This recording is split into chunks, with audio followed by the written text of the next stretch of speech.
എൻ്റെ പേര് Sangeeth P Melvin. ഞാൻ തോമ്പടിയിൽ നിന്ന് വരുന്നു. ഞാൻ 2017 ആദ്യമായിട്ട് ഉടമ്പടി എടുത്തത്. അന്ന് എൻ്റെ മാതാവിനെ ഒരുപാട് അനുഗ്രഹിച്ചിട്ടുണ്ടായിരുന്നു. അതിനുശേഷം വർഷങ്ങൾ കഴിഞ്ഞ് 6 വർഷം കഴിഞ്ഞ് 2024 ഫെബ്രുവരിയിലാണ് ഇപ്പോൾ ഞാൻ ഉടമ്പടി രണ്ടാമത് എടുത്തിരിക്കുന്നത്. ആ ഉടമ്പടി എടുക്കുന്നതിനൊരു കാരണം എന്ന് പറഞ്ഞാൽ വല്ലാതെ ഭയമുണ്ടായിരുന്നു പല കാര്യങ്ങൾക്കും. ആ ഭയം മാറ്റി മാതാവ് ഒരു കോൺഫിഡൻസ് ലെവൽ തന്നതിനാണ് ഞാനിവിടെ സാക്ഷ്യം പറയുന്നത്.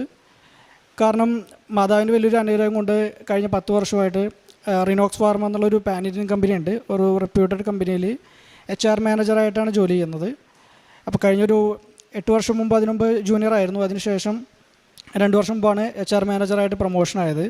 ആ മാതാവിൻ്റെ അനുഗ്രഹം കൊണ്ട് പെർഫോം ചെയ്യാൻ പറ്റിയതുകൊണ്ടും കമ്പനി എനിക്ക് അസിസ്റ്റൻറ്റ് ജനറൽ മാനേജറായിട്ടുള്ള പൊസിഷൻ ഓഫർ ചെയ്ത് പ്രൊമോഷൻ തന്നായിരുന്നു.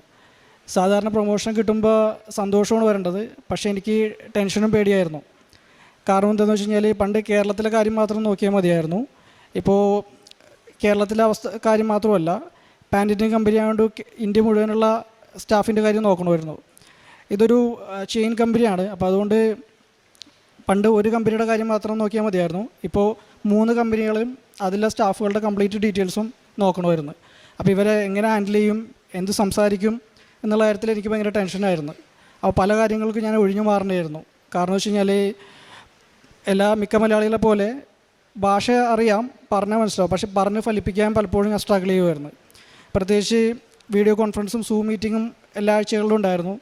അപ്പോൾ ബാക്കി സ്റ്റേറ്റിൻ്റെ ഹെഡുകളെന്ന് പറയുന്നത് എന്നെക്കാളും 10ഉം 20ഉം വയസ്സ് മൂത്തവരാണ്.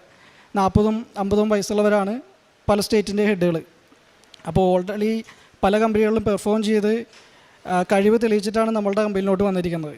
അപ്പോൾ ഡൽഹി, ജയ്പൂർ, രാജസ്ഥാൻ, മുംബൈ, അതേപോലെ തന്നെ കൊൽക്കത്ത, എല്ലാ മേജർ സിറ്റീസിലൊന്നും ആൾക്കാരുണ്ടാവുമായിരുന്നു. അപ്പോൾ ഇവരുടെ മുമ്പിൽ എങ്ങനെ പെർഫോം ചെയ്യുന്ന അറിയാതെ പലപ്പോഴും ഞാൻ മിണ്ടായിരിക്കുമായിരുന്നു. പല കോൺഫറൻസിലൊന്നും പലപ്പോഴും ഞാൻ സ്കിപ്പ് ചെയ്യുമായിരുന്നു, ഒളിച്ചോടുമായിരുന്നു. ആ ഇടക്കാണ് കമ്പനി പറഞ്ഞത്, ഇനി എല്ലാ ആഴ്ചകളിലും കോൺഫറൻസ് ഉണ്ടാവും, വീഡിയോ കോൺഫറൻസ് ഉണ്ടാവും, കാലത്ത് 10 to 11. അപ്പോൾ അത് സംഗീതം തന്നെ അറ്റൻഡ് ചെയ്യണം എന്നുള്ള ഇതിൽ കമ്പൽസറി ആക്കി കഴിഞ്ഞപ്പോൾ എനിക്ക് പെർഫോം ചെയ്യാതെ വേറെ നിവൃത്തിയില്ല. പക്ഷേ ഇവരുടെ മുമ്പിൽ പെർഫോം ചെയ്യാനുള്ള കാര്യങ്ങളറിയാം, പക്ഷേ പറഞ്ഞ് ഫലിപ്പിക്കാൻ പറ്റാതെ ഞാൻ ഒരുപാട് ഭയപ്പെട്ടായിരുന്നു. ആ ഇടയ്ക്ക് ഞാൻ ഉടമ്പടി എടുത്തത്.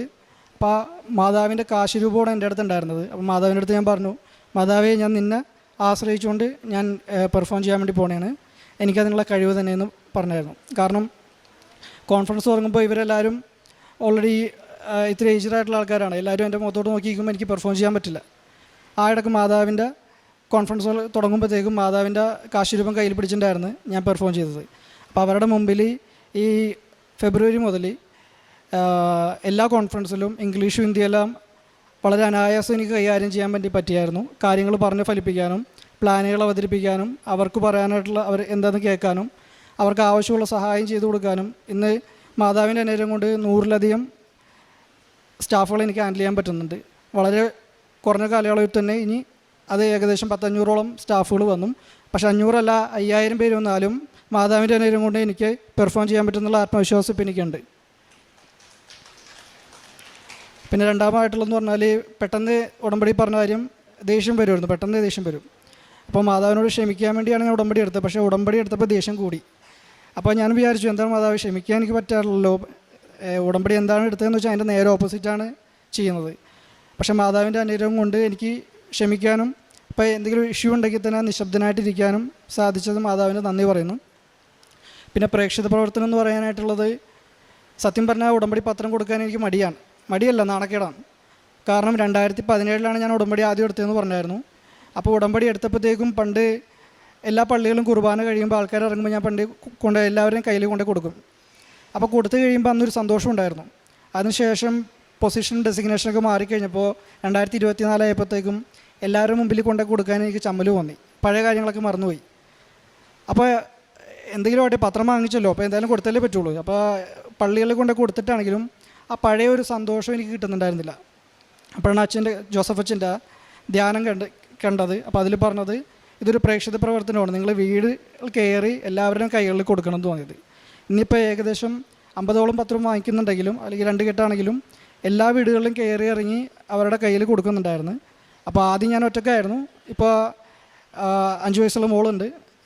അയാളും വൈഫും കൂടി ചേർന്ന് ഞങ്ങൾ 3 പേരും കൂടിയാണ് എല്ലാ വീടുകളിലും കൃപാസന പത്രം കൊടുക്കുന്നത്. അപ്പോൾ അങ്ങനെ ഒരു മാതാവ് ഒരു മടി മാറ്റി തന്നതിന് മാതാവിന് ഞാൻ 1000 നന്ദി പറയുന്നു.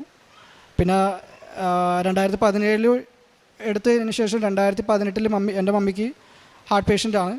ഓൾറെഡി മെഡിക്കൽ ട്രസ്റ്റ് ഹോസ്പിറ്റലിൽ കാണിച്ചത്. അപ്പോൾ 90% ആൻജിയോഗ്രാം ചെയ്തപ്പോഴത്തേക്കും ബ്ലോക്ക് ഉണ്ടെന്ന് പറഞ്ഞായിരുന്നു.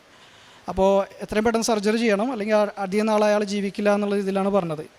പക്ഷെ അന്ന് ഞാൻ മമ്മീനെ കൊണ്ടുവന്നിട്ടില്ല, അതുകൊണ്ടാണ് ഞാൻ ഡീറ്റെയിൽ ആയിട്ട് ഇതിനെക്കുറിച്ച് പറയാത്തത്. അപ്പോൾ അന്ന് ഞാൻ കൃപാസനത്തിൽ വന്നു അച്ഛനെ കണ്ടായിരുന്നു 2018 ഡിസംബറിൽ.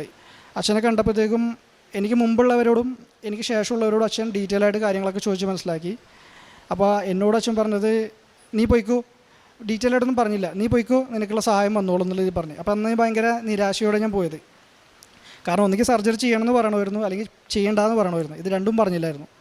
പക്ഷേ 2 ദിവസം കഴിഞ്ഞ ശേഷം എൻ്റെ വീട്ടിലൊരു ബ്രദർ വന്ന് മമ്മിക്ക് വേണ്ടി പ്രാർത്ഥിക്കണമെന്ന് പറഞ്ഞായിരുന്നു. പ്രാർത്ഥിച്ചു, മമ്മി സൗഖ്യപ്പെട്ടായിരുന്നു. ഇനിയിപ്പോൾ 6 വർഷം കഴിഞ്ഞു. 6 വർഷം കഴിഞ്ഞും കൃപാസന മാതാവിൻ്റെ അനുഗ്രഹം കൊണ്ട് ആളിപ്പോൾ വലിയ കുഴപ്പങ്ങളൊന്നും ഇല്ലാതെ പോകുന്നത്. കാരണം അതിനാൾ ജീവിക്കില്ല എന്ന് പറഞ്ഞ ആൾ ഇന്നിപ്പോൾ 6ാമത്തെ വർഷം കഴിഞ്ഞു. 2018 മുതൽ 2024 ഇന്നും എൻ്റെ കുടുംബത്തിന് മാതാവ് കാത്തുരക്ഷിച്ചതിന് പോകുന്നതിന് മാതാവിന് ഞാൻ 1000 നന്ദി പറയും. കാരുണ്യപ്രവർത്തനം എന്ന് പറയുന്നതായിട്ട് പറഞ്ഞ പോലെ തന്നെ സാലറി എന്നുള്ളതിൻ്റെ എല്ലാത്തിൻ്റെ ദശാംശം ഞാൻ കൊടുക്കുന്നുണ്ട്. അപ്പോൾ പേഴ്സണൽ ലൈഫിൽ വന്ന് ഓൾറെഡി ഞാൻ പറഞ്ഞായിരുന്നു. കാരണം കൂടുതൽ പ്രാർത്ഥിക്കാനായിട്ടുള്ളൊരു അനുഗ്രഹവും കിട്ടിയായിരുന്നു. പിന്നെ നമുക്ക് കൊടുക്കുന്നത് വിളിച്ചു പറയാൻ പാടില്ലാത്തതുകൊണ്ടാണ് ഞാൻ കാരുണ്യപ്രവർത്തിയെ കുറിച്ച് ഞാൻ പറയാത്തത്. അതുകൊണ്ടാണ് ഞാൻ ദശാംശത്തിൽ പറഞ്ഞു ഒതുക്കിക്കളഞ്ഞത്. സങ്കീർത്തനം 40 തിരുവചനം 2 അരുളി ചെയ്യുന്നു, ഭീകരമായ ഗർത്തത്തിൽ നിന്നും കുഴഞ്ഞ ചേറ്റിൽ